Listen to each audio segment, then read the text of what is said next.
Some of you have your electronic Bible or you have your hard copy. I will be reading my kanina lang, aron mo saan na to. Atong basahon sa Dungan Igsoon, Philippians chapter 2 verses 5 to 11. Verse 5 says, "Let this mind be in you, which was also in Christ Jesus, who being in the form of God, did not consider it robbery to be equal with God, but made himself of no reputation, taking the form of a bondservant, and coming in the likeness of men. And being found in appearance as a man, he humbled himself and became obedient to the point of death, even the death of the cross. Therefore, God also has highly exalted him and given him the name which is above every name, that at the name of Jesus every knee should bow, and those in heaven, and those on earth, and of those under the earth, and that every tongue should confess that Jesus Christ is Lord, to the glory of God the Father." Let us pray. Bala ng mga Diyos, ini nga kahaponon, salamat sa imong pulong, salamat sa imong presensya. Salamat sa imong pakigsuki, pinaagi sa imong mga alagad. Salamat, Lord, ganini nga bahin sa makadiyot, Lord. Ikaw magpadayag sa imo gayod ng kabubutong sa among kinabuhi presente. Thank you for dying in our stead. Father, help us to understand quickly the truth of the being obedient unto the death of the cross. This is our prayer in Jesus' name. Magligot na igsoon. A short summary. Listen carefully. The first word starts with Father, and the last word starts with Father, which means whatever circumstances Jesus had, it doesn't matter. It did not disturb his relationship to his Father. How about us? Muna siguro yung mga panahon nga din nagkiling-kiling ang atong sakayan o kaya nagtutambling-tambling atong kinabuhi. We forgot that we have a Heavenly Father. But Jesus, throughout the agony on the cross, I cannot just imagine it so. And a person na medyo pa rin ni Pastor Jay nga melancholic kaayo. Pero dyan ikot sa Pastor Jay usahan. Can you imagine Jesus hanging on the cross? How many of us na kasi nating mga balatiang agonizing good? Some are sharp pain, others are groaning pain, but at most it's painful. Sakit sa ngipon, sa memoria, sa pato, tonsillitis, at sa karoon, bursitis pa yun daw.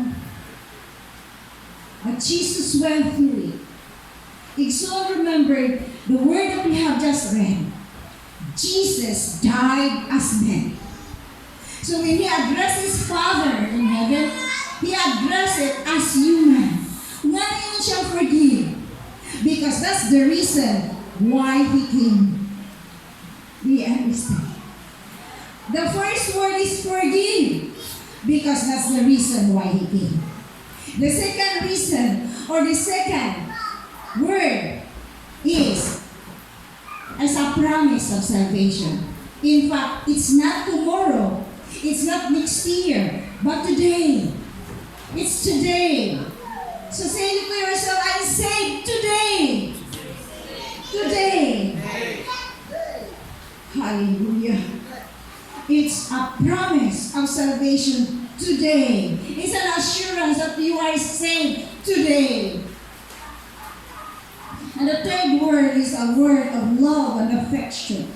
Jesus was saying to his mother, and in the Old Testament, when you address your mother, sa ato karon din kay huy babayi. Kalautan mo gid kaayo connotation. But in the Old Testament, when you are called woman, you are highly exalted and you are highly regarded. Tama ang English Pastor Giselle, woman, itawan niya address o una ang iyang inahan o ang iya dayong disciple to take good care of his mother. And the fourth word is not all. Kanisya. Ingon si Loridel, murag negatibo pero dili gudai. Nga naman, Jesus emphasizes how it feels to be separated from God. Have you been separated from God? Was there a time in your life that you said, Lord, where are you? Why are you not here, Lord? Do you see how I suffered today? Did you? Jesus suffered spiritual separation from the Father just because of me and you and us. Do we not see? Because Jesus died as an atonement of our sin. He has to go through.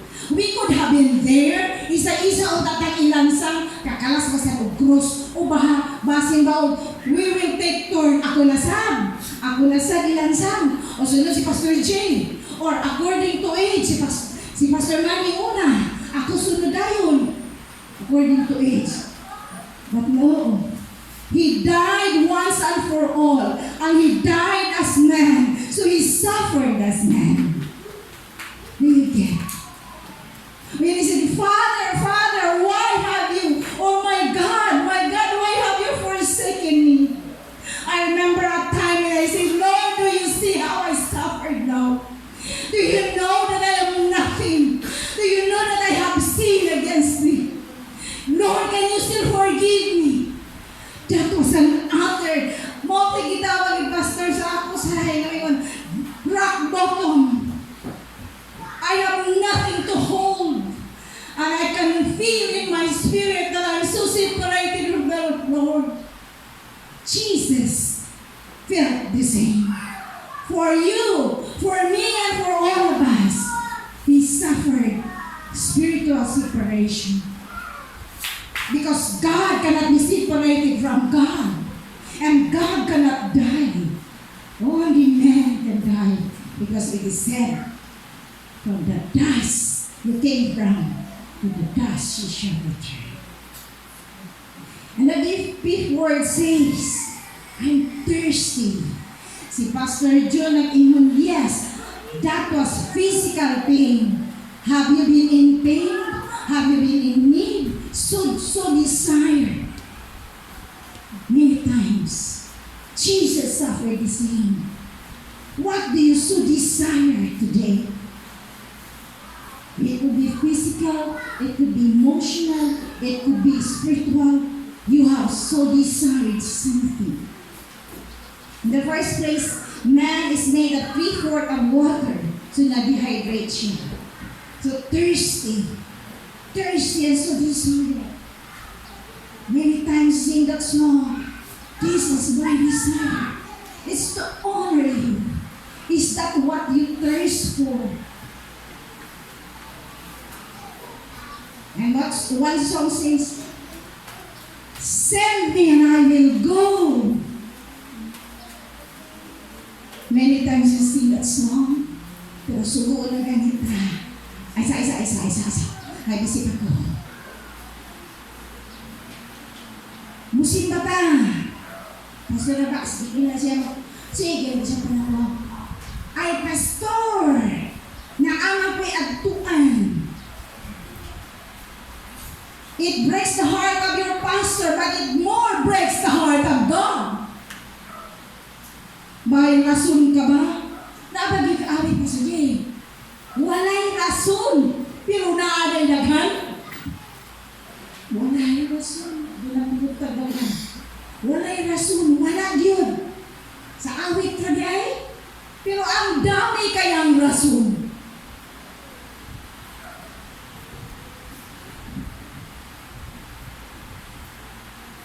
When Jesus said, it is finished. Thank you, Jason.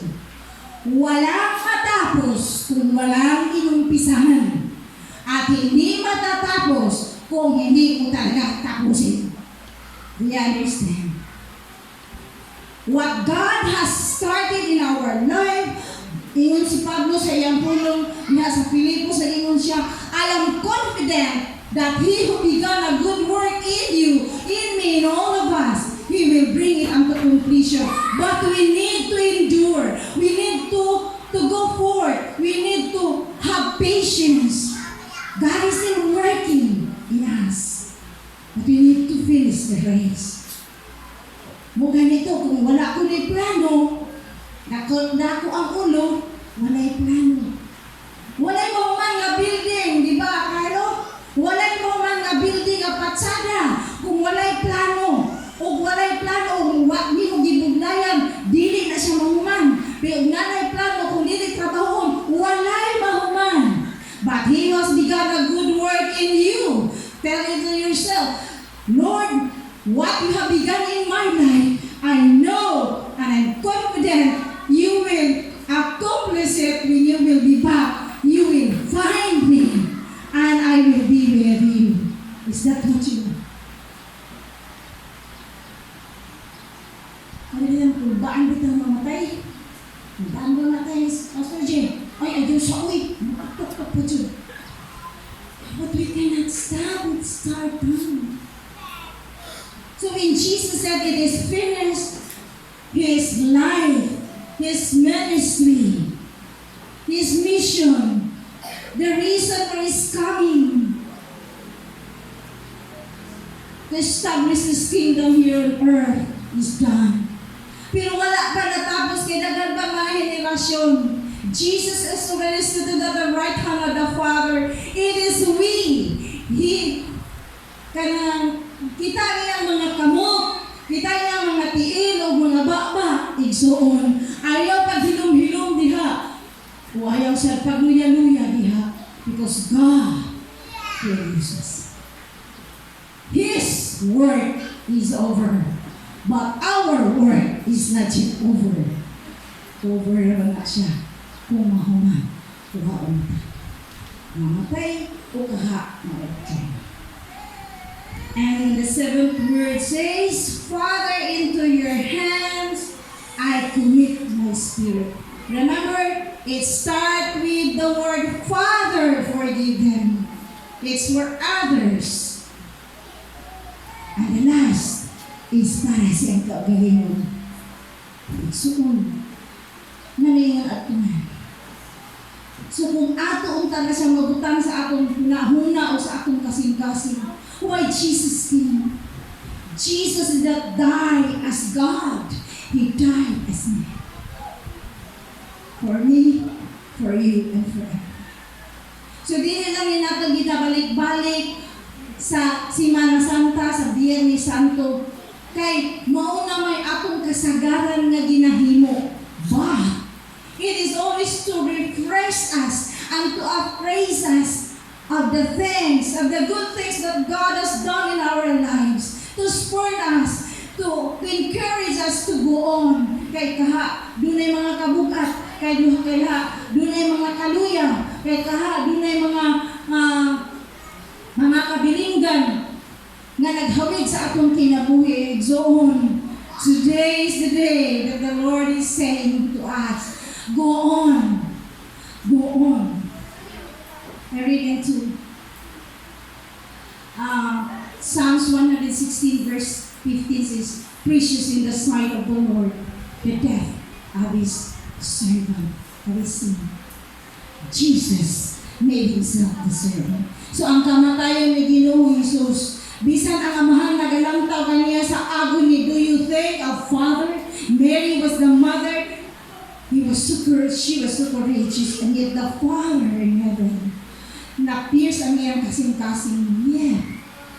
Iyang itanaw. That willfully His Son obeyed it, and He is so pleased. Kung na-please man siya niya itong panahon nga siya nagpabunyag o nisugot, nga kumanon ang kasulatan, ang balaod nga magpabunyag yun, nagpabunyag siya. But He is most pleased when voluntarily, confidently, trusting the Lord. trustingly, surrendering himself unto the Lord. The question and the conclusion. Ang unang nga versikulo akong basa sa akong NIV, your attitude should be the same as of Christ Jesus. Let's all arise and let's pray. Let's arise. Hallelujah, Jesus. Thank you for dying in our stead, oh God.